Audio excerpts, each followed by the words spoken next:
जब बात बेवफाई की हो और सोनम गुप्ता की बात ना हो, तो ऐसे में बेवफाई की परिभाषा मेरे हिसाब से कहीं ना कहीं आप अधूरी छोड़ रहे हैं। और जब जिंदगी बर्बाद करने की बात हो और ऐसे में पैट की चर्चा ना हो, तो मेरे हिसाब से आप जिंदगी बर्बाद होने की परिभाषा को कहीं ना कहीं मिस जरूर कर रहे हैं।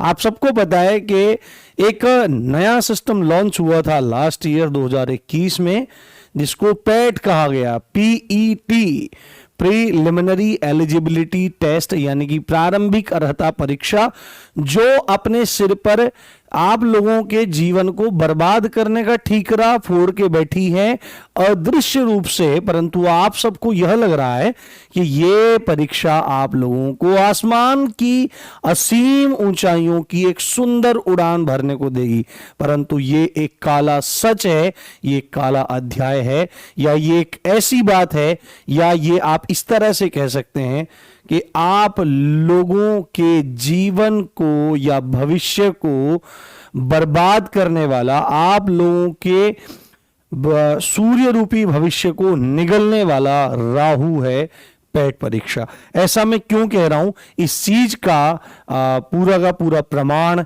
हम इस वीडियो में डिस्कशन करेंगे। बहुत ज्यादा अब इसके विरोध में बातें उठनी शुरू हो गई हैं।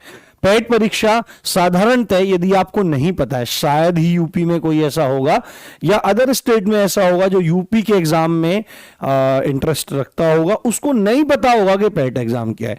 पैट एक ऐसा झमेला है, एक ऐसा इंद्रजाल है जो चारों तरफ यूपी SSC ने फैलाया है और जिसमें लाखों लाखों बच्चों के भविष्य को उलझा कर रख दिया गया है। हो सकता है मकड़ी का जाल टूट जाए, परंतु यूपी SSC के द्वारा फैलाया गया ये इंद्रजाल आप लोगों को जब तक बर्बाद नहीं कर देगा, खत्म नहीं कर देगा, तब तक समाप्त नहीं होगा। आप लोगों को लग रहा होगा बहुत बड़ी बड़ी बातें हो रही हैं, पर ये बातें निराधार नहीं है।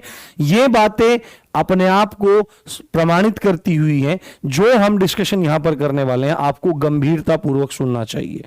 सबसे पहली बात है, 2021 में यह कहकर कि हम एक को कॉमन प्री एग्जाम करवाएंगे, उस एग्जाम को वो प्रारंभिक अर्हता के जैसा होगा, मतलब एक कॉमन नॉलेज बेस्ड टेस्ट होगा, जिससे यह पता लग जाएगा कि यह बच्चा अगली परीक्षा में बैठने योग्य है कि नहीं है। यह बात कहकर के और परीक्षा की पारदर्शिता को बहुत अच्छा करने के लिए, प्रोसेस को लंबा होने से बचाने के लिए एक ढकोसलेबाजी शुरू की गई जिसका नाम पैट था।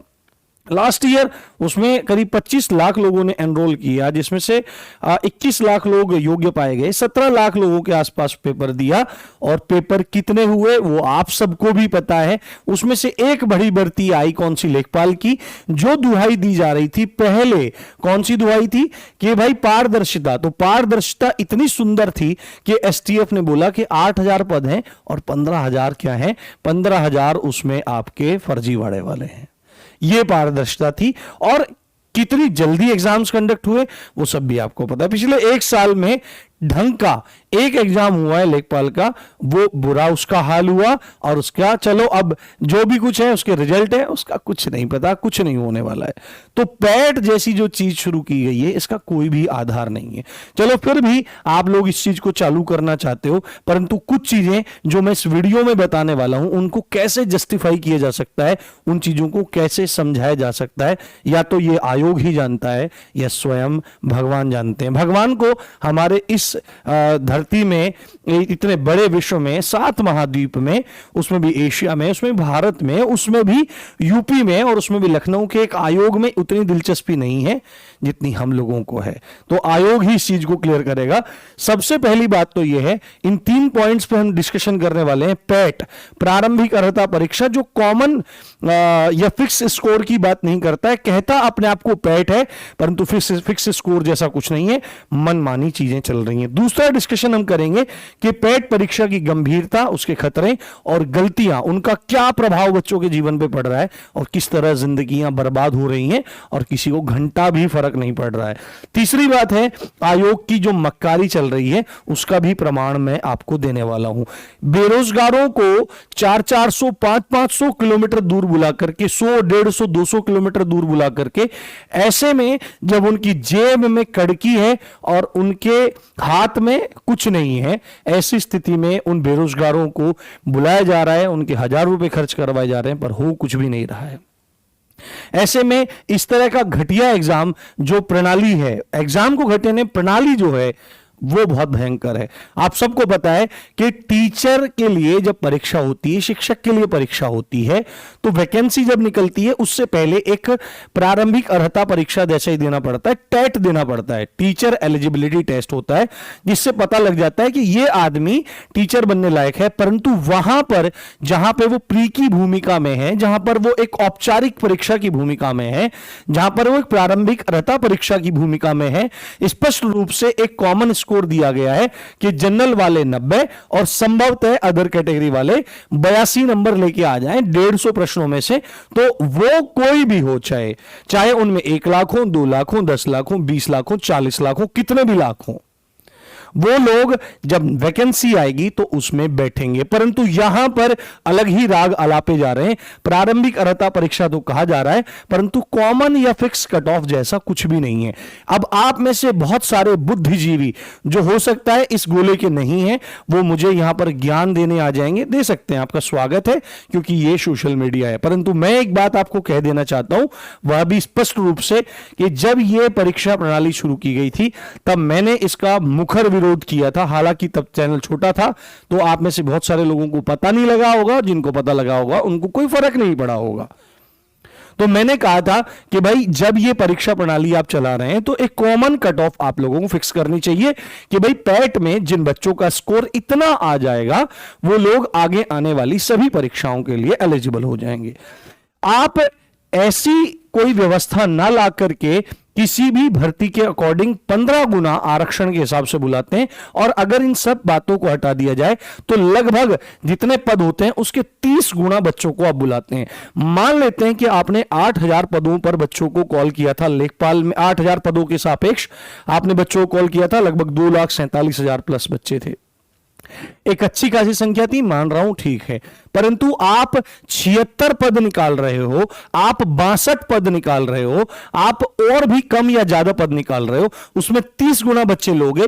पेपर आप 25 लाख का करवा रहे हो और बच्चे ले रहे हो आप 1000, बच्चे ले रहे हो आप 1500। क्या आपको यह बात पता नहीं है कि आप ही के आयोग के द्वारा कंडक्ट परीक्षा 8085 लेखपाल पद, उसमें 15,000 बच्चे संदिग्ध हैं। उनमें से कितने बच्चे फ्रॉड हैं, कितने नहीं, परंतु मान लें कि 8000 भी हो, आधे भी कर दें, तो आप सोच सकते हैं मेहनती बच्चे का जीवन क्या होने वाला है। जो बच्चा मेंस में गड़बड़ कर रहा है, यानी कि उसकी सेटिंग पहले से है, ठीक है, एक तो आप कॉमन कट ऑफ नहीं लगा रहे हैं, जिससे जो मेहनती बच्चा है उसके चांसेस खत्म हो जाएंगे। दूसरी बात है, जो बच्चा एक्स्ट्रा ऑर्डिनरी है, वो बच्चा उस पैसे वाले को, उस फ्रॉडस्टर को कैसे कॉम्पीट करेगा। यदि आप 62 पदों पे कनिष्ठ सहायक की वैकेंसी निकाल रहे हैं और 1800 बच्चे लेंगे आप, तो पूरे यूपी में 1800 बच्चे आपको फ्रॉडस्टर मिल जाएंगे। उन्हीं का आप एग्जाम करवा रहे हो।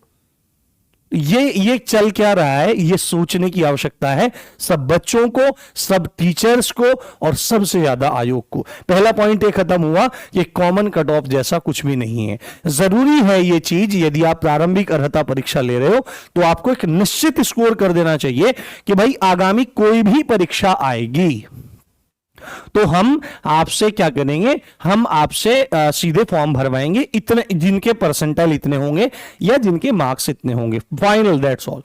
एक ड्रामा और कर रहे हो आप 150-200 रुपए पैट के भरवा रहे हो, ठीक है, 3-4 हजार रुपए आप पैट की परीक्षा में लगवा रहे हो, उसके बाद आप वैकेंसी निकाल रहे हो, 25 रुपए वहां ले रहे हो, उसके बाद अगर कोई सौभाग्य से शॉर्टलिस्ट हो भी गया, उससे फिर 185 रुपए और कमा रहे हो। मतलब कि आपने इसको नौकरी देने का नहीं, रुपए कमाने का धंधा बना लिया है।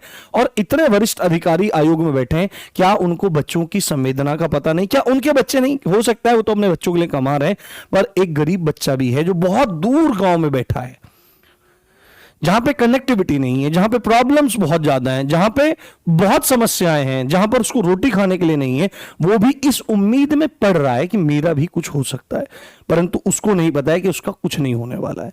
पहली बात तो ये। दूसरी बात है इस परीक्षा की गंभीरता। इस परीक्षा की गंभीरता इतनी है दोस्तों कि यदि आप ये परीक्षा देने नहीं जाते हैं तो आपकी तरफ से चाहे कितनी अच्छी भर्तियां आपके सामने आ जाए, आप पेपर नहीं दे सकते। पहली बात तो जब आपको ये कराना ही था, जब आप इतना अच्छे से करा ही नहीं पा रहे हैं, तो आपको ये थिएटर बंद कर देना चाहिए। आपको फॉर्म निकालने चाहिए, बच्चों के एग्जाम कंडक्ट करवाने चाहिए। रवैया आपका फिर पहले भी ऐसा ही था, रवैया आपका आज भी ऐसा ही है। वीडियो के एग्जाम के लिए आदेश आ चुके हैं बहुत दिन पहले सुप्रीम कोर्ट के द्वारा, परंतु उसकी एग्जाम डेट घोषित नहीं हुई है। कोई फर्क नहीं पड़ता है किसकी जिंदगी में क्या हो रहा है क्या नहीं हो रहा है। लड़कों की लड़कियों की जिंदगियां बर्बाद हो रही हैं, उनको शादी भी करनी है, उनको लाइफ भी शुरू करनी है, और यह प्रयोगात्मक है, प्रैक्टिकल है। यह बहुत सोचने समझने की बात है। गंभीरता इतनी ज्यादा है कि यदि आप यह परीक्षा नहीं देते हैं तो आप आगे की कोई परीक्षा में बैठ नहीं सकते, चाहे आप इसमें कितने भी अच्छे मार्क्स गेन कर सकते थे। चलो कोई बात नहीं। एक बात आप समझ सकते हैं क्या, यदि गलती से, ये गलती जो है, गलती है और खतरा, खतरा क्या है कि यदि किसी कारण से आपकी परीक्षा छूट गई, होता है कई बार ट्रेन की वजह से, हालांकि एक दिन पहले ही जाना चाहिए, परंतु फिर भी आप बीमार हो गए, कुछ भी हो गए, तो ऐसे में जब अगर आपकी परीक्षा छूट गई तो उस चीज का जिम्मेदार कौन होगा। और ऐसा नहीं है कि आप पैट कर रहे हो कि लेखपाल हर साल निकाल रहे हो तो बच्चा अगले साल वेट कर लेगा। लेखपाल 2015 में आई थी, 2022 में आई है, अब पता नहीं कब आएगी। मीठी गोली देते रहो कि 5,500 आएगी, ये आएगी, वो आएगी, ऐसा कुछ नहीं है। तो जिस बच्चे का पैट गलत मतलब गड़बड़ हो गया, गलती हो गई है ना, ठीक से तैयारी नहीं कर पाया, बीमार हो गया, पेपर छूट गया, कुछ भी हो गया, हो सकता है, इंसान है, बिल्कुल हो सकता है। तो आपने तो अब उस पैट से जो भर्तियां आने वाली है, उस बच्चे का जीवन ही पूरी तरह से आप लोगों ने बर्बाद कर दिया है। पहली बात तो ये सिस्टम मेरे को अच्छा नहीं लगा, ये सिस्टम कुछ नहीं है। यदि बच्चा है, तैयारी करेगा तो उसका काम होना चाहिए। तैयारी ठीक से नहीं हुई, दिन खराब हो गया, तबीयत खराब हो गई, प्रॉब्लम्स हो गई, गरीब घर के बच्चे हैं, मध्यम वर्गीय परिवारों के बच्चे हैं, नहीं हुआ उस दिन अच्छा, तो उसका तो पूरा जीवन बर्बाद हो जाएगा। साल नहीं, जीवन बर्बाद होगा, क्योंकि आपके यहां भर्तियां 5-5, 7-7 साल में निकलती हैं, और तब तक जब दोबारा नंबर आता है, तब तक ना तो हिम्मत बचती है घर को चलाने की, शादियां हो जाती हैं, और ना ही उम्र बचती है। यह बहुत इंपॉर्टेंट मुद्दा है। ये बात हुई। अब तीसरी बात करते हैं आयोग की मक्कारी की। आयोग की मक्कारी का लेटेस्ट उदाहरण आपके सामने है, कनिष्ठ सहायक की भर्ती, जूनियर असिस्टेंट की भर्ती। आप 1262 पदों के लगभग आप विज्ञापन निकालते हैं, कनिष्ठ सहायक, जिसमें बहुत सारे डिपार्टमेंट हो सकते हैं, परंतु उसमें 2 हैं, और आप फॉर्म अप्लाई करवाते हैं, जबकि आप 30 गुना बच्चों को बुला रहे हैं। आप 30 गुना बच्चों को बुला रहे हैं, 1262 का 30 गुना कितना होगा वो आप हिसाब लगा सकते हैं। चलो ठीक है, कोई इशू नहीं है। उसके 2-4 दिन बाद ही आप एक और कनिष्ठ सहायक की भर्ती निकालते हैं, जो उन विभागों के साथ ही लगभग कोऑर्डिनेट करता हुआ विभाग है, उसके 62 पद अलग निकालते हैं। यानी पैसा बनेगा, बच्चा कनिष्ठ सहायक वाला जो होगा वो अप्लाई जरूर करेगा। दूसरी बात है, उसमें कितने शॉर्टलिस्ट कर लेंगे आप? 62, 1800 बच्चे शॉर्टलिस्ट करेंगे क्या आप? यदि आप कनिष्ठ सहायक है, एक कॉलम और बना के उसी में डाल देते तो 1800, 2000 बच्चों को उसी में मौका मिल जाता, और ज्यादा बच्चों को मौका मिल जाता उसी में, और उनके बेचारों के पैसे बच जाते, एक एग्जाम हो जाता। ये तरीके हैं, ये यूपी के तरीके हैं, यूपी के नहीं, पूरे इंडिया के यही हाल हैं। 2019 में एनटीपीसी ग्रुप डी की भर्ती निकली थी, आज तक क्लियर नहीं, अगला चुनाव आने वाला है, भगवान जाने क्या होगा। अब आप लोगों को सोचना है इस चीज को लेकर गंभीरता से। वीडियो सही लग रही है तो मैक्सिमम शेयर होनी चाहिए, वीडियो मैक्सिमम शेयर होनी चाहिए। और मुझे थोड़ा जानकारी का अभाव है, संभवतः 5 नवंबर को इसके खिलाफ एक बहुत बड़ा ट्विटर अभियान है, तो उस ट्विटर अभियान में शामिल होना पड़ेगा। क्योंकि अगर आपको लगता है, बहुत लोगों को वहम रहता है, भ्रम रहता है कि मेरा हो जाएगा, बाद में कुछ होता जाता नहीं है। एक नॉर्मल बच्चा 70-75% से नंबर ज्यादा ला ही नहीं सकता है, क्योंकि नेगेटिव मार्किंग भी 100 चीजें हैं, और कट ऑफ लग रही है 80, 85, 90 पे जाके। कैसे, हाउ इज दिस पॉसिबल? ये आपको सोचना पड़ेगा। तो मिलकर साथ आना पड़ेगा, मिलकर आगे बढ़ना पड़ेगा, एक कॉमन कट ऑफ के लिए लड़ना पड़ेगा। भाई 60 नंबर पे, 50 नंबर पे, 70 नंबर पे, जितने भी फिक्स करना है कर दे। जिससे दिमाग में चीज रहे कि भाई इतना ले आएंगे तो आगे की परीक्षा में बैठ पाएंगे। नहीं तो बच्चा पैट देते ही इसको पता लग जाए कि भाई मेरा साल बर्बाद हो चुका है, मुझे और कुछ देखना है, मुझे नौकरी करनी है, प्राइवेट नौकरी करनी है। क्षमा चाहता हूं, अगले साल की तैयारी करनी है। तो 5 तारीख को सब लोग जुड़ेंगे। एक ट्विटर कैंपेन है, अगर मिलेगा तो मैं थोड़ा उसकी एक छोटी सी एक शॉर्ट में बता दूंगा क्या है क्या नहीं है। तो ज्यादा से ज्यादा जुड़ना है, ज्यादा से ज्यादा इसको ट्विटर पे ट्रेंड कराना है और इस घटिया परीक्षा प्रणाली में सुधार की मांग करनी है। इसी बात के साथ आप देख रहे थे राम जी की पाठशाला। मैं हूं राम भारद्वाज। जय हिंद, जय भारत।